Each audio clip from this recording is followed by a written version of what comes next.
ನಮಸ್ಕಾರ, ನಾನು ನಿಮ್ಮ ಡಿ.ಎಂ. ಗೌಡ. ಕುಟುಂಬ ರಾಜಕಾರಣ ಇದು ಕೇವಲ ಒಂದು ಅಥವಾ ಎರಡು ಪಕ್ಷಗಳು ಅಥವಾ ಪ್ರಾದೇಶಿಕ ಪಕ್ಷಗಳಿಗೆ ಸೀಮಿತವಾದಂತಹ ಪದವಲ್ಲ. ಇದು ಬಹುತೇಕ ಎಲ್ಲ ರಾಜಕೀಯ ಪಕ್ಷಗಳಿಗೆ ಅಂಟಿಕೊಂಡಿರುವ ಅಂಟು ರೋಗ ಎಂದರೂ ಕೂಡ ಅತಿಶಯೋಕ್ತಿಯಲ್ಲ. ಕಾಂಗ್ರೆಸ್ನ ಟಿಕೆಟ್ ಇಂದು ಅಥವಾ ನಾಳೆ ಬಹುತೇಕ ಪ್ರಕಟಗೊಳ್ಳುವ ಹೊತ್ತಿನಲ್ಲಿ ಕರ್ನಾಟಕದ 28 ಲೋಕಸಭಾ ಕ್ಷೇತ್ರಗಳಲ್ಲಿ ಕಾಂಗ್ರೆಸ್ ಯಾವ ಕುಟುಂಬದ ಸದಸ್ಯರಿಗೆ ಮಣೆ ಹಾಕಿದೆ, ನಿಷ್ಠಾವಂತ ಕಾರ್ಯಕರ್ತರಿಗೆ ಎಷ್ಟು ಟಿಕೆಟ್ ನೀಡಿದೆ ಅನ್ನುವ ಪ್ರಶ್ನೆಯ ನಡುವೆ ಕುಟುಂಬ ರಾಜಕಾರಣಕ್ಕೆ ಕಾಂಗ್ರೆಸ್ ಎಷ್ಟು ಒತ್ತು ನೀಡಿದೆ ಅನ್ನುವುದು ಕೂಡ ಗಮನಾರ್ಹ. ಬೆಳಗಾವಿ ಲೋಕಸಭಾ ಕ್ಷೇತ್ರದಿಂದ ಬೆಳಗಾವಿ ಗ್ರಾಮೀಣ ವಿಧಾನಸಭಾ ಕ್ಷೇತ್ರದ ಶಾಸಕಿ ಹಾಲಿ ಸಚಿವೆ ಲಕ್ಷ್ಮೀ ಹೆಬ್ಬಾಳ್ಕರ್ ಅವರ ಪುತ್ರ ಮೃಣಾಲ್ ಹೆಬ್ಬಾಳ್ಕರ್ ಕಾಂಗ್ರೆಸ್ ಅಭ್ಯರ್ಥಿಯಾಗುವುದು ಬಹುತೇಕ ಖಚಿತ ಎಂದು ಹೇಳಲಾಗುತ್ತಿದೆ. ಲಕ್ಷ್ಮೀ ಹೆಬ್ಬಾಳ್ಕರ್ ಅವರ ಸಹೋದರ ಚನ್ನರಾಜ ಹಟ್ಟಿಹೊಳಿ ಬೆಳಗಾವಿ ಸ್ಥಳೀಯ ಸಂಸ್ಥೆಗಳ ಕ್ಷೇತ್ರದಿಂದ ವಿಧಾನ ಪರಿಷತ್ ಸದಸ್ಯರಾಗಿರುವುದು ಕೂಡ ಗಮನಾರ್ಹ. ಯಮಕನಮರಡಿ ವಿಧಾನಸಭಾ ಕ್ಷೇತ್ರದ ಶಾಸಕ ಲೋಕೋಪಯೋಗಿ ಸಚಿವ ಸತೀಶ್ ಲಕ್ಷ್ಮಣ್ ರಾವ್ ಜಾರಕಿಹೊಳಿ ರಾಜ್ಯದ ಪ್ರಭಾವಿ ಸಚಿವರೂ ಹೌದು. ಅವರ ಪುತ್ರಿ ಪ್ರಿಯಾಂಕಾ ಜಾರಕಿಹೊಳಿ ಅವರಿಗೆ ಚಿಕ್ಕೋಡಿ ಲೋಕಸಭಾ ಕ್ಷೇತ್ರದ ಟಿಕೆಟ್ ಖಚಿತವಾಗಿದೆ. ಇದು ಕುಟುಂಬ ರಾಜಕಾರಣವಲ್ಲದೆ ಮತ್ತೇನು?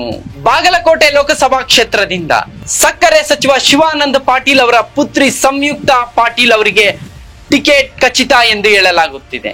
ಹಾಗಾದ್ರೆ ಇದು ಕುಟುಂಬ ರಾಜಕಾರಣವಲ್ಲದೆ ಮತ್ತೇನು?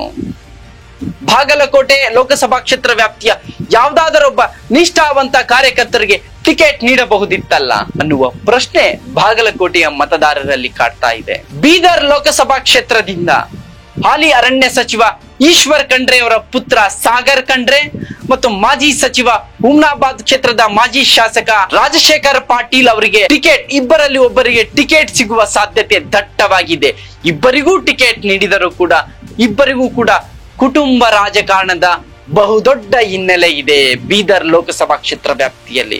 ಹಾಗಾದ್ರೆ ಸಾಮಾನ್ಯ ನಿಷ್ಠಾವಂತ ಕಾರ್ಯಕರ್ತರಿಗೆ ಯಾವ ಪಕ್ಷದಲ್ಲಿಯೂ ಕೂಡ ಬೆಲೆ ಇಲ್ಲವೇ, ನೆಲೆ ಇಲ್ಲವೇ? ಕೇವಲ ಬಾವುಟ ಕಟ್ಟಲು, ಪ್ರಚಾರ ಮಾಡಲು, ನಾಯಕರನ್ನು ಓಲೈಸಿಕೊಳ್ಳಲು ಮಾತ್ರ ಕಾರ್ಯಕರ್ತರು ಸೀಮಿತ ಅನ್ನುವ ಪ್ರಶ್ನೆ ಮೂಡ್ತಾ ಇದೆ. ಕಲಬುರಗಿ ಲೋಕಸಭಾ ಕ್ಷೇತ್ರದಿಂದ ಎಐಸಿಸಿ ಮುಖ್ಯಸ್ಥ ಡಾಕ್ಟರ್ ಮಲ್ಲಿಕಾರ್ಜುನ್ ಖರ್ಗೆ ಅವರ ಅಳಿಯ ರಾಧಾಕೃಷ್ಣ ದೊಡ್ಮನಿ ಅವರಿಗೆ ಕಾಂಗ್ರೆಸ್ ಟಿಕೆಟ್ ಖಚಿತ ಎಂದು ಹೇಳಲಾಗುತ್ತಿದೆ.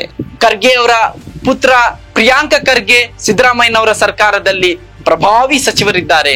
ಅವರ ಅಳಿಯ ಕಲಬುರಗಿ ಲೋಕಸಭಾ ಕ್ಷೇತ್ರದಿಂದ ಕಾಂಗ್ರೆಸ್ ಅಭ್ಯರ್ಥಿಯಾದ್ರೆ ಇದು ಕುಟುಂಬ ರಾಜಕಾರಣವಲ್ಲದೆ ಮತ್ತೇನು ಅನ್ನುವ ಪ್ರಶ್ನೆ ಕಾಂಗ್ರೆಸ್ ಕಾರ್ಯಕರ್ತರಲ್ಲಿ ಕಾಡ್ತಾ ಇದೆ. ಬಳ್ಳಾರಿ ಲೋಕಸಭಾ ಕ್ಷೇತ್ರದಿಂದ ಹಾಲಿ ಸಚಿವ ಬಿ ನಾಗೇಂದ್ರ ಅವರ ಸಹೋದರ ವೆಂಕಟೇಶ್ ಪ್ರಸಾದ್ ಟಿಕೆಟ್ಗಾಗಿ ತೀವ್ರ ಕಸರತ್ತು ನಡೆಸ್ತಾ ಇದ್ದಾರೆ ಮತ್ತು ಸಂಡೂರು ವಿಧಾನಸಭಾ ಕ್ಷೇತ್ರದ ಶಾಸಕ ಇ ತುಕಾರಾಂ ತಮ್ಮ ಪುತ್ರಿಗೆ ಟಿಕೆಟ್ ನೀಡಲೇಬೇಕೆಂದು ಶತಾಯ ಗತಾಯ ದೆಹಲಿಯಲ್ಲಿ ಲಾಬಿ ನಡೆಸ್ತಾ ಇದ್ದಾರೆ.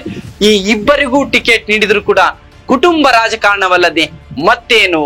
ಅಲ್ಲಿನ ಸ್ಥಳೀಯ ಯಾವುದಾದ್ರೂ ಒಬ್ಬ ನಿಷ್ಠಾವಂತ ಕಾರ್ಯಕರ್ತನಿಗೆ ಟಿಕೆಟ್ ಕೊಟ್ಟು ಗೆಲ್ಲಿಸುವ ಹೊಣೆಗಾರಿಕೆಯನ್ನು ಹೊರಬೇಕಾಗಿದ್ದಂತ ನಾಯಕರು ನಮ್ಮ ಕುಟುಂಬಗಳಿಗೆ ಕೊಟ್ಟರೆ ಮಾತ್ರ ಗೆಲುವು ಸಾಧ್ಯ ಎನ್ನುವ ತುತ್ತೂರಿ ಊದುತ್ತಿರುವುದು ಕಾರ್ಯಕರ್ತರಿಗೆ ಅವಮಾನಿಸುತ್ತಿದ್ದಾರೆ. ದಾವಣಗೆರೆ ಲೋಕಸಭಾ ಕ್ಷೇತ್ರದಿಂದ ಶಾಮನೂರು ಶಿವಶಂಕರಪ್ಪನವರ ಸೊಸೆ ಪ್ರಭಾ ಮಲ್ಲಿಕಾರ್ಜುನ್ ಅವರಿಗೆ ಕಾಂಗ್ರೆಸ್ ಟಿಕೆಟ್ ಬಹುತೇಕ ನಿಶ್ಚಿತ ಎಂದು ಹೇಳಲಾಗುತ್ತಿದೆ. ಪ್ರಭಾ ಮಲ್ಲಿಕಾರ್ಜುನ್ ಅವರ ಪತಿ ಸಿದ್ದರಾಮಯ್ಯನವರ ಸಂಪುಟದಲ್ಲಿ ಸಚಿವರಿದ್ದಾರೆ. ಅವರ ಮಾವ ಶಾಮನೂರು ಶಿವಶಂಕರಪ್ಪನವರು 6 ಬಾರಿ ಕಾಂಗ್ರೆಸ್ನಿಂದ ಶಾಸಕರಾಗಿ ಆಯ್ಕೆಯಾಗಿದ್ದಾರೆ.